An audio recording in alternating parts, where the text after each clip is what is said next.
क्या आपने कभी सोचा है कि कभी-कभी, चाहे आप दर्द से बचने की कितनी भी कोशिश करें, आपको और भी ज्यादा तकलीफ क्यों होती है? लाओ त्से एक पुराने चीनी संत थे। उन्होंने एक बार एक दिलचस्प कहानी सुनाई। वह 4 लोगों के साथ एक गाड़ी में सफर कर रहे थे। उनमें से 3 तो बिल्कुल ठीक थे, लेकिन चौथा, वह शराबी था, अपनी ही दुनिया में पूरी तरह खोया हुआ था। अचानक गाड़ी पलट गई। तीनों ठीक लोगों को बहुत चोटें आईं, हड्डियां टूट गईं और रगड़ खा गई। लेकिन शराबी, उसे तो काफी देर तक पता भी नहीं चला कि एक्सीडेंट हुआ है।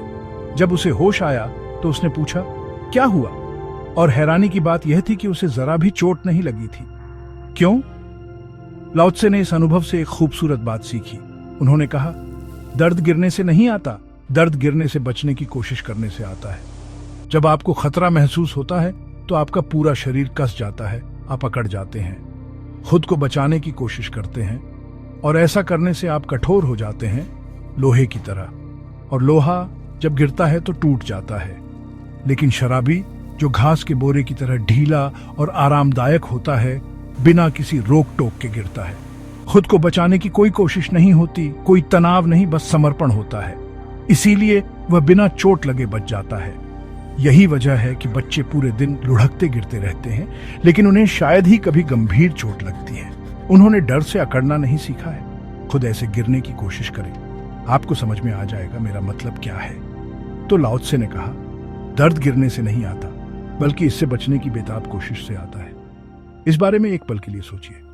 अब आप सोच सकते हैं, क्या मुझे बस एक शराबी की तरह बन जाना चाहिए? लेकिन असली बात यहां है, मंदिरों, मस्जिदों, चर्चों में ऐसे लोग होते हैं जो झूमते हैं, मदहोशी में खो जाने का नाटक करते हैं। लेकिन अगर आप ध्यान से देखें तो अंदर कोई असली नशा नहीं होता, कोई सच्ची दीवानगी नहीं होती। यह सब दिखावा होता है। असली मदहोशी कोई नाटक नहीं होती, यह एक गहरा अनुभव होता है। जीवन में सचमुच मदहोश होने के लिए आपको अस्तित्व की शराब का स्वाद चखना होगा। ईश्वर ही वह शराब है। जब आप जीवन, प्रार्थना, नृत्य और गीत को गहराई से पीते हैं तो वे स्वाभाविक रूप से आपसे निकलते हैं। वे जबरदस्ती नहीं होते, वे दिखाने के लिए नहीं होते, वे आनंद के भीतरी झरने से फूटने वाली सहज धाराएं होती हैं। मीरा के बारे में सोचिए। लोग मानते हैं कि उन्होंने गाकर भगवान को पाया, लेकिन ऐसा नहीं होता। मीरा ने पहले ईश्वर को पाया और फिर गाना अनिवार्य हो गया। जब आप परम को छूते हैं तो आप गाएं, नाचे और जश्न मनाए बिना नहीं रह सकते। अगर सिर्फ गाने से आपको भगवान मिल सकते तो हर महान गायक प्रबुद्ध हो जाता, लेकिन ऐसा नहीं है।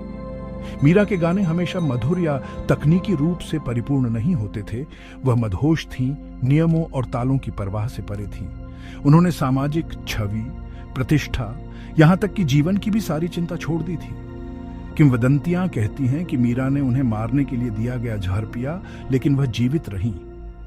अगर यह सच है तो यह शरीर का चमत्कार नहीं है, यह अहंकार के गायब होने का चमत्कार है।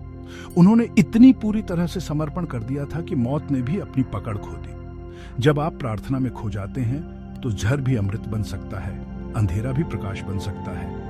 तो प्रार्थना के फूल के पीछे मत भागो, पहले ईश्वरीय अनुभव का पेड़ उगाओ।